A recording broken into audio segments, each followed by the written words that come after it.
नमस्ते, सलाम, केम छो, सत श्री अकाल। कोरोना मरीजों की बढ़ती संख्या को देखते हुए सरकार ने लॉकडाउन को 2 हफ्ते के लिए बढ़ाने का फैसला तो कर ही लिया है, लेकिन साथ ही राहतों का ऐलान भी किया है। यानी लॉकडाउन 3 पिछले 2 लॉकडाउन के मुकाबले काफ़ी नरम होगा। इसमें न सिर्फ ग्रीन जोन बल्कि रेड जोन में भी कई गतिविधियों में राहत मिलेगी। रेड जोन में सीमित सेवाएं हासिल होंगी, लेकिन रेड और ऑरेंज जोन में कंटेनमेंट एरिया और उसके चारों ओर बफर जोन को छोड़कर बाकी क्षेत्रों में शराब, सिगरेट, पान, गुटखा और तंबाकू की दुकान को खोलने की अनुमति मिलेगी। जी, कंटेनमेंट एरिया क्या है, मैं वीडियो के लास्ट में उसे डिस्कस करूंगा। हालांकि पूरे देश में हवाई, ट्रेन, मेट्रो और अंतर्राज्यीय बस सेवाएं समेत मॉल, सिनेमाघर आदि बंद रहेंगे। देश के 733 जिलों को 3 जोन में बांटा गया है। 130 जिले रेड जोन, 284 ऑरेंज जोन में और 319 जिले ग्रीन जोन में हैं। जाहिर है कि देश का बड़े हिस्से में कारोबार शुरू हो जाएगा। हर सप्ताह इसकी समीक्षा भी की जाएगी। इसलिए लॉकडाउन खोलने का क्रम फेज 3 से शुरू हो जाएगा।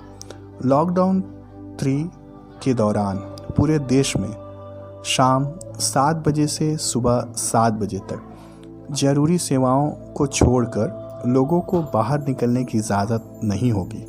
इस दौरान लोगों की आवाजाही रोकने के लिए स्थानीय प्रशासन धारा 144 लागू कर सकता है।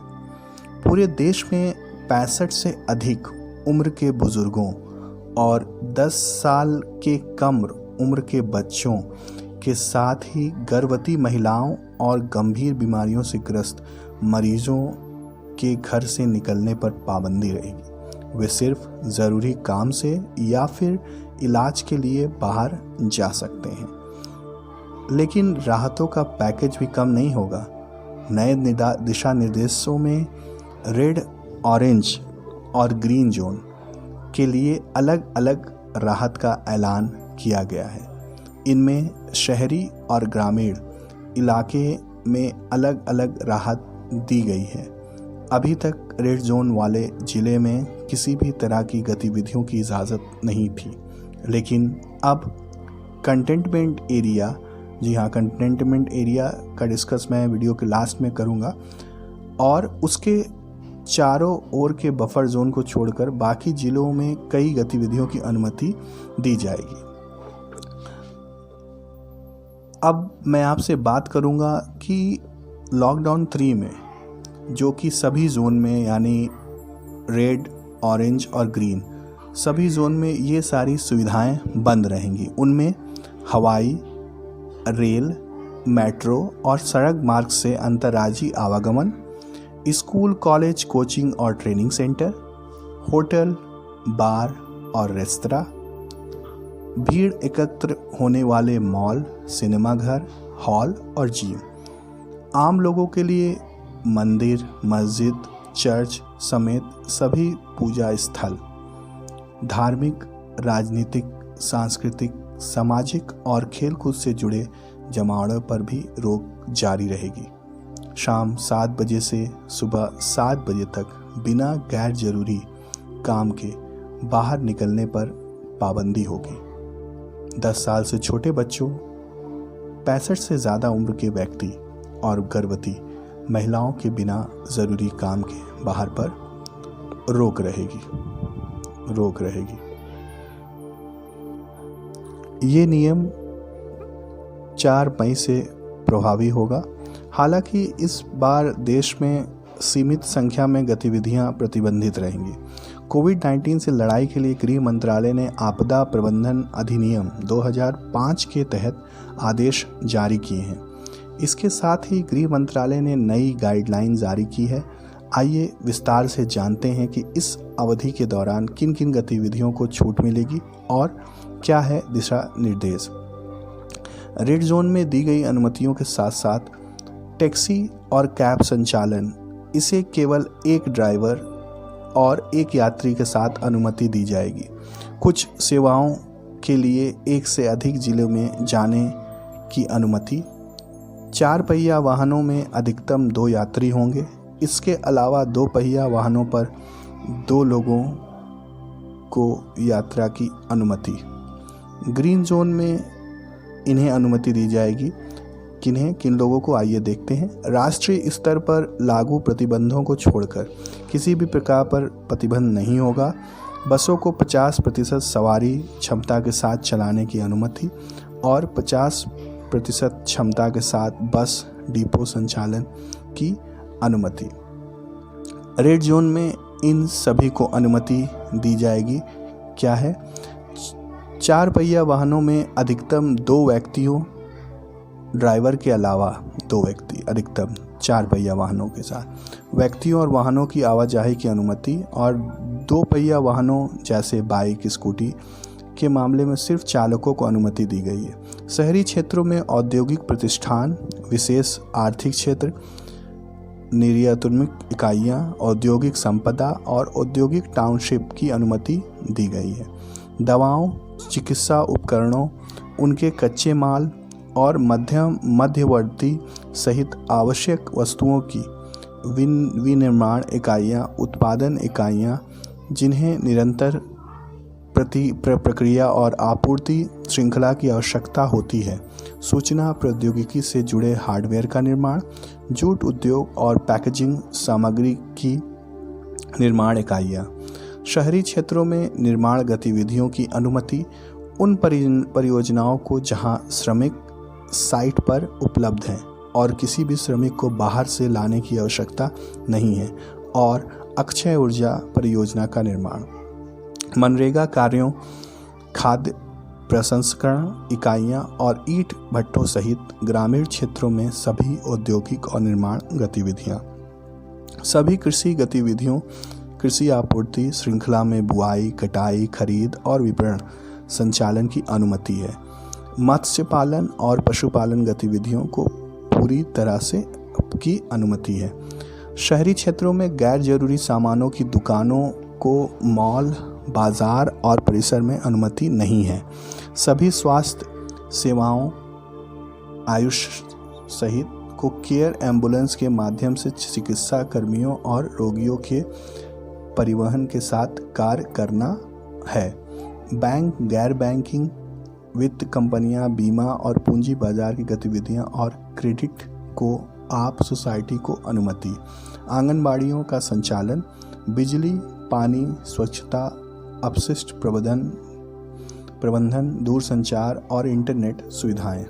कुरियर और डाक सेवाएं, घर से काम करने वाले शेष व्यक्तियों के साथ निजी कार्यालय आवश्यकता के अनुसार 33% तक की शक्ति के साथ काम कर सकते हैं। सभी सरकार कार्यालय उप सचिव के स्तर के वरिष्ठ अधिकारियों के साथ और पूरी ताकत से कार्य करेंगे और शेष कर्मचारी आवश्यकताओं के अनुसार 33% तक रहेंगे।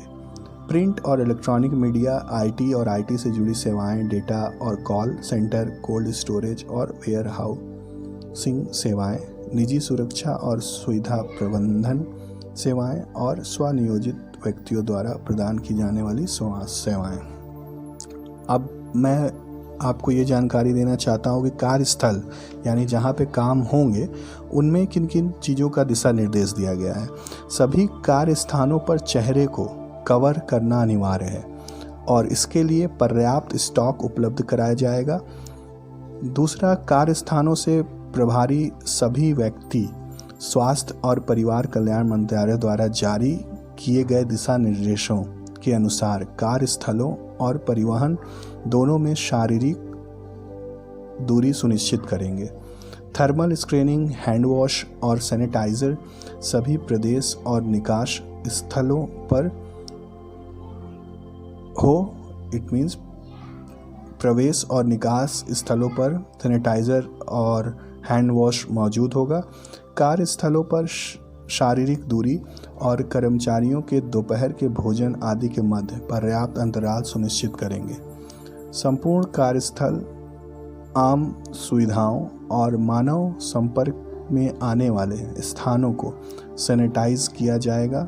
निजी और सार्वजनिक कर्मचारियों के लिए आरोग्य सेतु ऐप का उपयोग अनिवार्य किया जाएगा। कर्मचारियों के बीच इस ऐप के 100% कवरेज को सुनिश्चित करने के लिए संबंधित संगठनों के प्रमुख की जिम्मेदारी होगी। बड़ी मीटिंग को टालना होगा। जहां भी व्यक्तिगत और या सार्वजनिक परिवहन संभव नहीं है वहां परिवहन सुविधा की व्यवस्था सुनिश्चित की जाएगी। और सार्वजनिक स्थानों पे क्या क्या देशव्यापी निर्देश हैं, आइए देखते हैं। सभी सार्वजनिक स्थानों पर फेस कवर पहनना अनिवार्य है। सार्वजनिक स्थानों और परिवहन के प्रभावी व्यक्ति शारीरिक दूरी सुनिश्चित करेंगे। सार्वजनिक स्थान पर कोई संगठन या प्रबंधक 5 अथवा अधिक व्यक्तियों की सभा की अनुमति नहीं देगा। विवाह संबंधी समारोह में शारीरिक दूरी सुनिश्चित की जाएगी और मेहमानों की अनुमति 50 से अधिक नहीं होगी। अंतिम संस्कार में लोगों की अधिकतम संख्या 20 से अधिक नहीं होनी चाहिए। सार्वजनिक स्थानों पर थूकना दंडनीय होगा। तो इन सारी चीज़ों के साथ लॉकडाउन 3 आने वाला है, जो कि 4 मई से लेकर 17 मई तक होगा। उसके साथ ही साथ मैंने आपसे कहा था कि वीडियो के लास्ट में मैं आपको जो है बताऊंगा कि क्या है कंटेनमेंट एरिया। कंटेनमेंट एरिया, वैसे तो केंद्र ने कोरोना वायरस को रोकने के लिए कंटेनमेंट एरिया तय करने का अधिकार स्थानीय प्रशासन पर छोड़ दिया है, लेकिन वह शहरी इलाकों में किसी बिल्डिंग से छोटा और पूरे शहर से बड़ा नहीं हो सकता। सुविधानुसार प्रशासन किसी मोहल्ले, थाना या निगम के एरिया को कंटेनमेंट एरिया घोषित कर सकता है। इसी तरह ग्रामीण इलाके में या कम से कम पूरा गांव और अधिक से अधिक एक ब्लॉक तक हो सकता है। कंटेनमेंट एरिया में रहने वाले सभी लोगों के लिए आरोग्य सेतु ऐप का मोबाइल में डाउनलोड करना होगा। सभी लोगों को डाउनलोड करना होगा ताकि कोरोना के फैलने की आशंकाओं पर कड़ी नज़र रखी जाती है।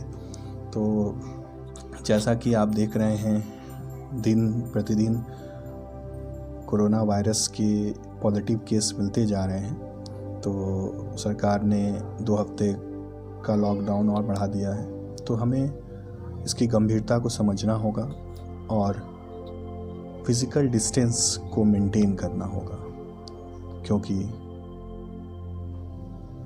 सावधानी ही एकमात्र बचाव है। तो ज़्यादा से ज़्यादा हम लोगों को समझाएं, अवेयर करें और घर पे रहें। Stay home, stay safe. घर बैठो इंडिया। जय हिंद, जय भारत।